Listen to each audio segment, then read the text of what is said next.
Well, good afternoon or good evening or good morning, depending on where you're watching. This is Marion Spears Carr and my Healthcare Thought Leadership LinkedIn live show on a special time on a Friday on this Memorial weekend. I'm absolutely excited today to have back Veronica Villarreal, my friend and a colleague down at DHR Health down in Edinburgh. She is the Chief Ambulatory Officer for that amazing organization. And today we're going to be really just jumping right in, but on the topic. But if you're watching live, let us know where you're watching from. In the comments, let us know you're there, and if you have questions, please let us know that you're here. What we're talking about today is this idea of around how a young leader has really taken professional development to a new level and continuing to grow. In my world, as an executive recruiter and leadership coach, one of the things I find with leaders of all types, they get to a certain point in their career and they stop learning and they stop growing. And one of the things I really like about Veronica is throughout her career, she's continued to add skills to her background, gone out and grown as a leader. And in a little bit, she's going to tell you about her next step. But Veronica, say hello. How are you doing? Hi, I'm doing great. Thank you for having me again. I'm glad to have you back. So let's just jump right in because what reason I wanted you on the show. You were on our show before talking about leading a multi-generational workforce and how, as a young leader, you had to adapt to working with all the different generations. But one of the things that struck me in that conversation was around how you've continued to grow as a leader. And I'd love for you maybe just to share with whoever's watching and our audience. And again, if you're watching live, let us know in the comments that you're there. Or if you watch the recording, please let us know you're also there. Veronica, talk a little bit about how you've kind of embraced this continued commitment to learning and development and what that's done for you so far in your career. I think for me, I always say I consider myself a lifelong learner, and being little, even when I was like growing up, I was very curious. So when someone tells me, well, I'm doing this, but how are you doing that? How did you get to do that? How many people have to be involved in that? So those are the questions that even now, I think some of my team is like, okay, she's going to ask 10 questions before we start rolling out a project. Because I really want to understand in my mind how things work from A to Z to see, okay, that makes sense. Or could we do 7 steps instead of 10? So I think from my personality, I've always wanted to dabble into things. I know I had mentioned to you earlier, like, how do I stop saying yes all the time? Exactly. So that's something I'm trying to learn, but Yeah. I get so excited with new things to learn. So it gets me like, oh, okay, now I have like 20 things to do, but I have 2 hours to do them, which Yeah. is possible. So I think it really comes to like me just wanting to always learn to get better. But now when you start talking to people, even some of my teams and like my friends is, well, what are you doing? Well, I'm doing this now and this now. And so they get excited and want to Mm, start doing things on their own, which makes me excited. I always say my purpose in life is helping others. I don't, even from an early young age, I knew that was my purpose in life. How I was going to do it, how much impact it was going to be, I didn't know. So at yeah. first I was like, I'm going to be a doctor because Yeah. I that's what I thought in high school, and that's how I'm going to help others. But there's so many ways to help Yeah. others, and now I'm sticking to this healthcare admin lane and just really expanding it. I think for me, from a young age, because I'm still in my 30s and I still have that complex, like, are they taking me serious? Yes, I'm in the C suite, but I still have that. are they taking me serious? Do I still Mhm. need to learn? I'm going to get up to date on healthcare articles. So I think that's why I'm still learning, because I still have that in the back of my head. I can always do better, or this person's doing this, I can do it too.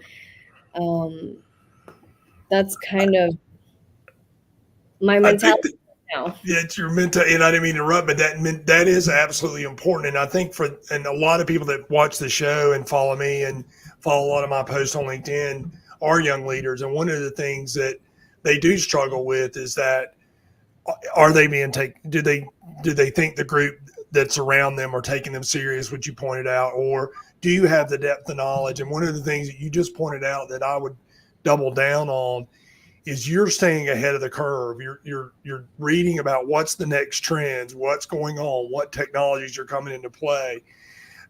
Frankly, a lot of the people that are older in their careers tend to not do that, which I mentioned earlier. A lot of people get to a certain point and they're where they are.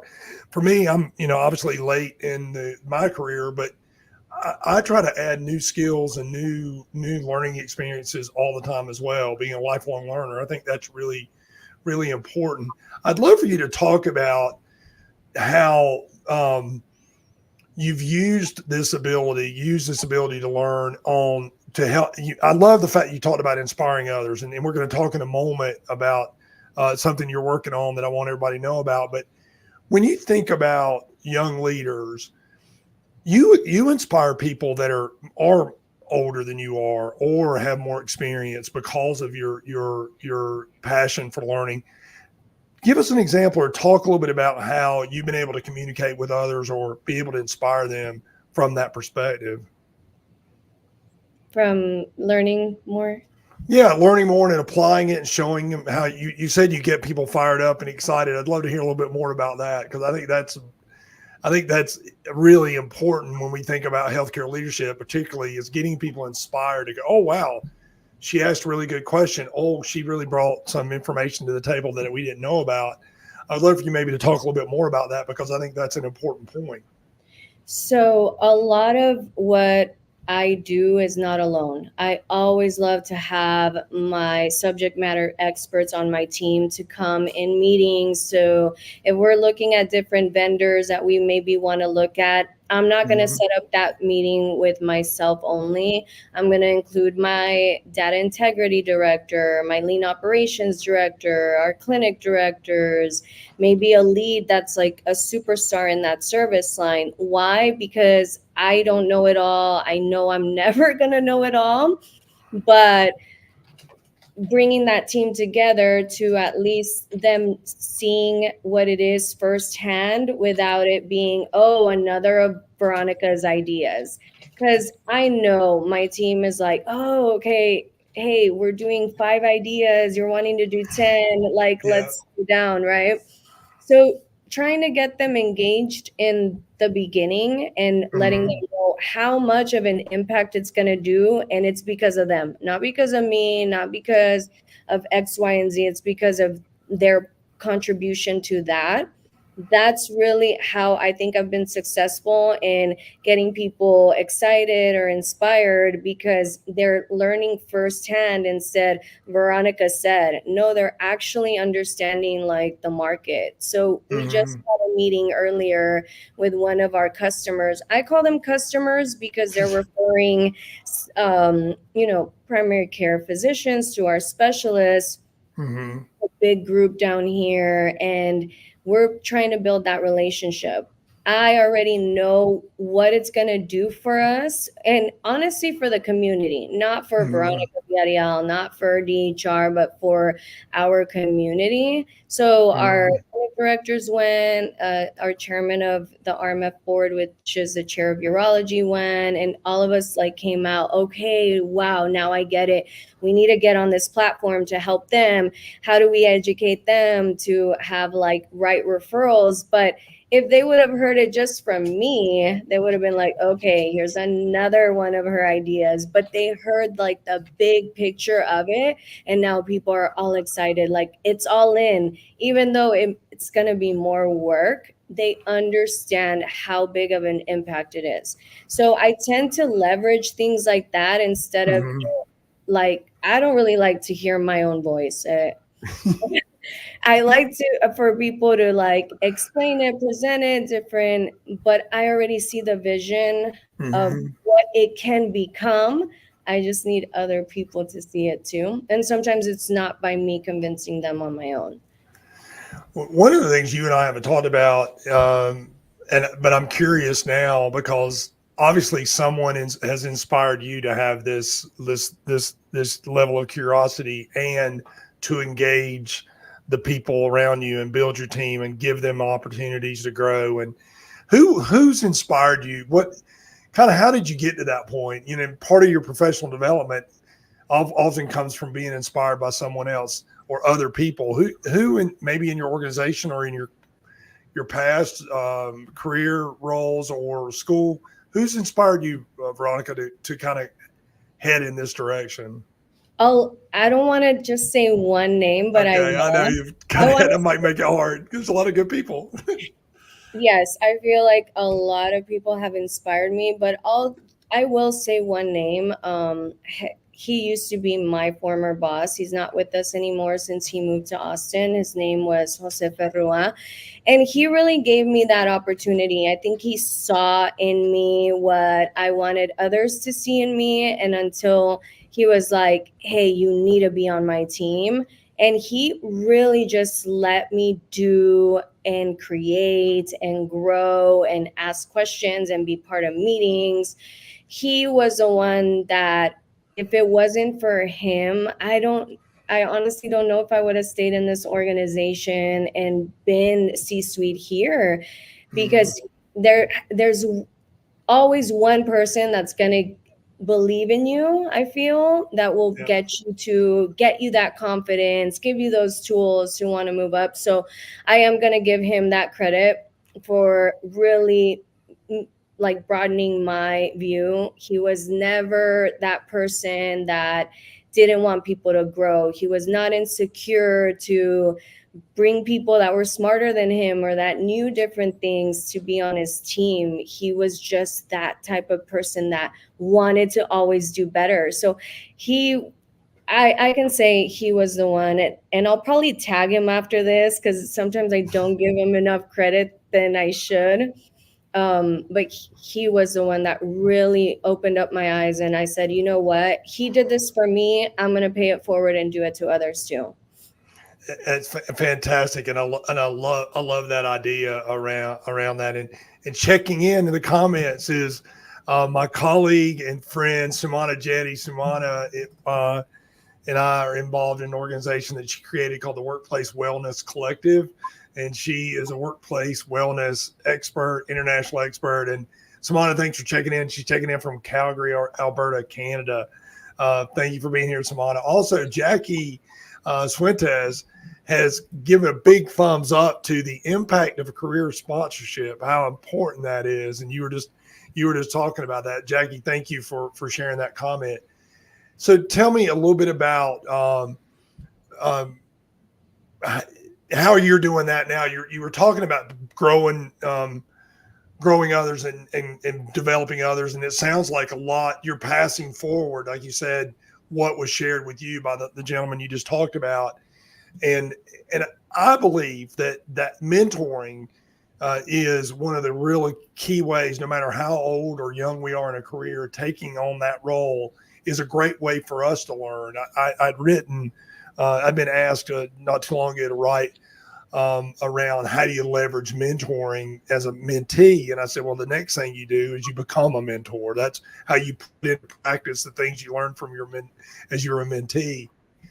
Veronica, talk a little bit more about how you're helping others from that perspective, and then we're going to talk about one of the things you've got going on that is pretty exciting. Tell us about how you're doing that. So, from a mentorship standpoint, I think sometimes we think we need a mentor younger, people that are younger than us. And I sometimes bring this up. I had a phone call with Quinn Studer, like, I don't even know, maybe 2 years ago. And he was like, you're actually reverse mentoring. where you're mentoring people that are in a different generation that are older than you of how you are. So keep Yep. being genuine and keep doing what you're doing, because it's obviously working. You're in a position where I've been in my position for at least 5 years. So I want to say that I've been doing a okay job. But that's where I feel like sometimes we don't do that, where we want to mentor just young generations and we're not really mentoring other generations that want to hear what you have to say. Um, just one of our social media, well, she kind of owns a social media here at DHR. She's younger than me, but I learn a lot from her.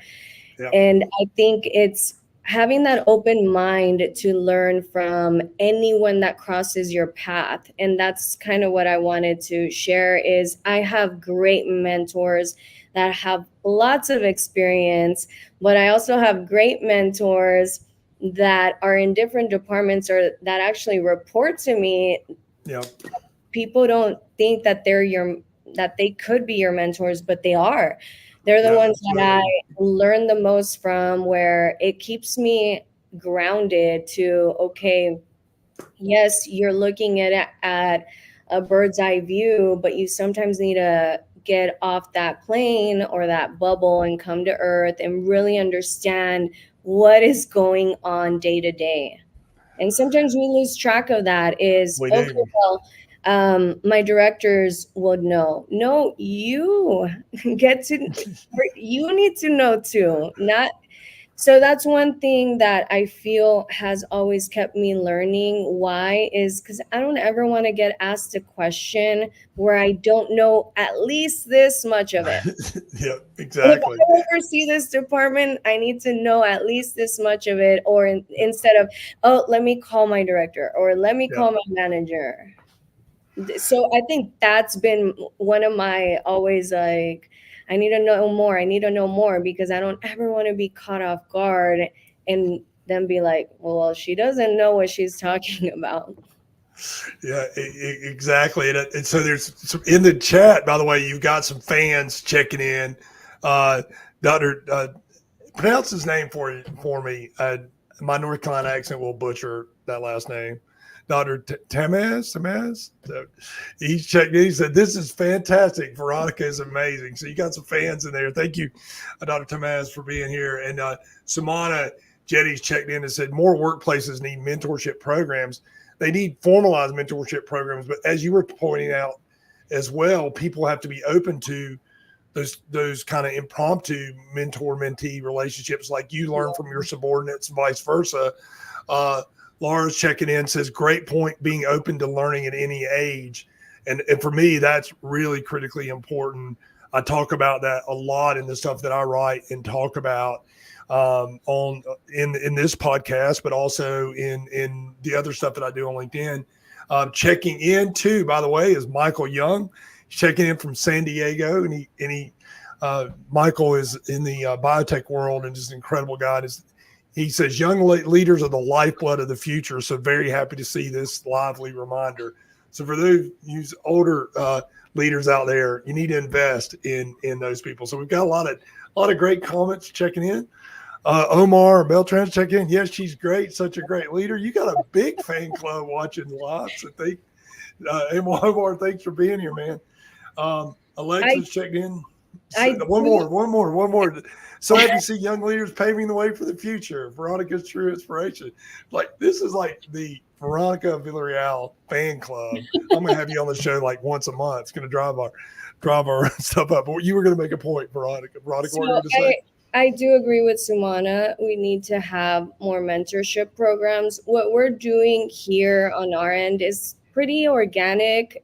Sometimes I think not having such a structured program is better than, oh, this is a rule and this is what we have and this is when it's going to get done, when it's like, you know what, let's just have a conversation. So what we started, our HR director and myself, was having fireside chats with frontline employees, and we So my last question to them, it's about 8 to 10 that we have in the group. It's a lunch session, so they don't get to miss out on eating and going back to work. Is this are you going to retire here, or is this just a stepping stone? Like, where do you see yourself? Like, what is your career goal? And it has opened up our eyes where they're a medical assistant, but they're trying to go back to do psychology. And then we had another one that's an MOS, medical office specialist, where she's trying to go into ecotech world. So if you don't ask questions, you don't know where you can maybe help people. So that's something where I told our HR director, we need to ask more of these questions. Why? Because they are going to be positions that we need them, and we'd rather them stay here with us and grow than them have to leave because we never knew that they wanted to be an LVN, or they wanted to be another nurse, or they wanted to be a director and maybe replace me one day. Those are people that we want to know. So we started that, and that's been really eye-opening on what's going on from a day-to-day. But we also got with our directors and did like a succession planning workshop where exercise to see, okay, today from 0 to 60 days, if I was to leave, or you were to leave, who would replace you? And I think that really was an eye-opener to a lot of our team members, like, oh, wait, I don't have that person. So it's getting us, now we have that data, and we're going to see, okay, how do we get there? Who is already on our radar that is making a difference, that doesn't have the title, but could be a potential leader? And then we're having some sessions from our HR department that has put together, how do we manage difficult conversations? Because sometimes we try to retain the superstars, and so we're trying to move them up. We want to give them titles. We want them to be supervisors or directors, but they don't have the training. They don't have a mentor to give them those tools. And I always say the work is easy. Managing people is the hardest part, which I love. That's probably my favorite part. But how do we have those difficult conversations where the person that I'm trying to educate or trying to correct some behavior, not make them feel like it's personal, or them leave the room and say, I don't want to work here anymore because what I told them was not what I thought. So that's what we're trying to train right now, from a mentorship to type. So it doesn't always, I always say, you don't have to have it perfect. It doesn't have to be a program. It's just that you're trying day by day, and then you tweak it to make it better. Yeah, I agree. And, you know, our topic being around professional development, I hope people are taking notes here, because professional development is not just about yourself. It's about the people around you, your organization, the people that you're coaching up or coaching to be in other roles. It's a much broader, we paint with a much broader brush when we say professional development. It's not just about what you can get out of it. It's about helping others and growing. I think that's absolutely on point. Samana also is checking in one more point. Employee engagement is absolutely better for business. And if you want to think about how your career growth has taken place, your performance as an organization, it comes from the people around you and how they perform. And then ultimately it's good for business because it creates a better environment for your customers, customers, your patients, your, in my case, my clients. One of the things I try to do with all my clients is get fully immersed and fully engaged in the organizations as much as possible. So I think that's really, really great. All right, Veronica, you and I talked about this when you and I talked about this a few months ago, and we talked about the fact that, you know, you brought it up earlier about how not to say no, you know, and I pointed out a book that Greg McKeown's book around essentialism, but you told me a few months ago that you were writing a book. So that's another great, amazing, great leap from a professional development perspective. Tell us a little bit about your book. And by the way, if, everybody in the chat, thank you for checking in. Jackie's checking in about with some other comments. If you want to check out the comments while we're going, please look at them. But Veronica, tell me about this book. Tell us about this book. You and I've talked about it. Now let everybody know about it.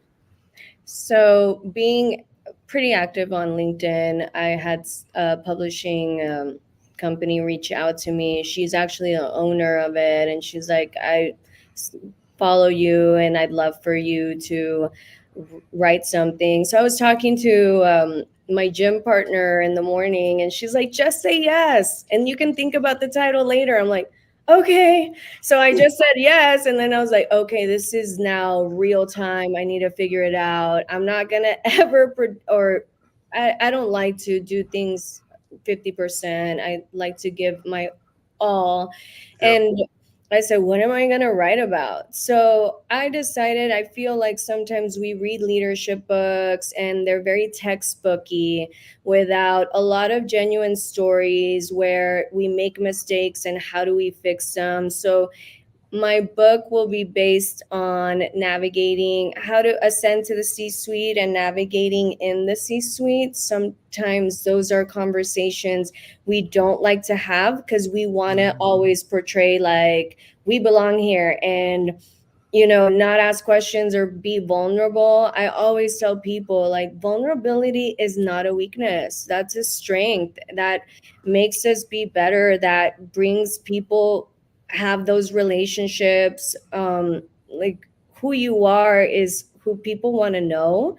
So my book is more geared towards young professionals, not just women, also men, how to focus and stay. You want to be at a C-suite level.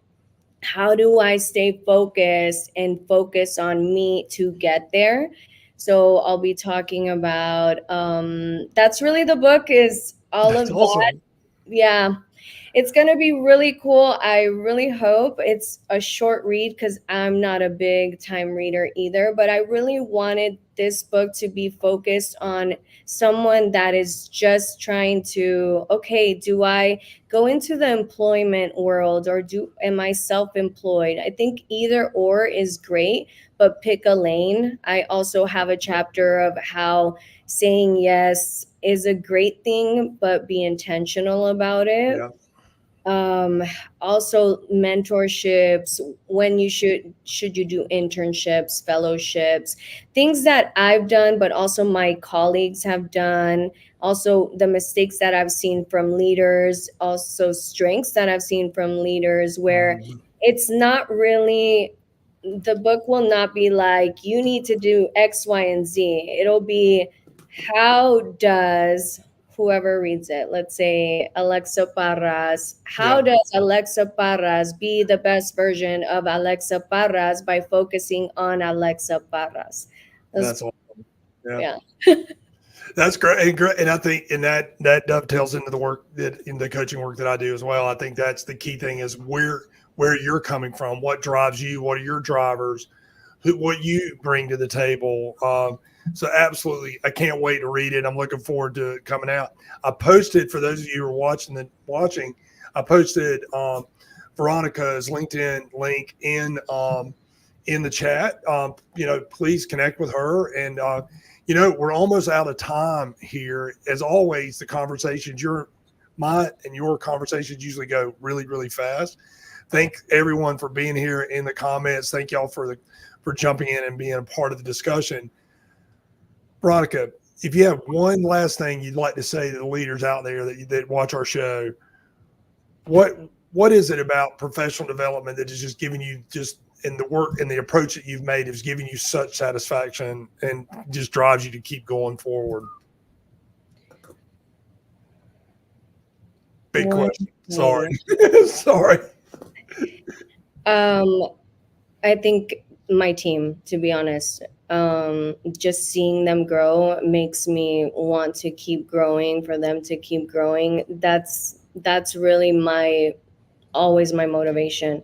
A few of us are going to the MGMA operations conference next week.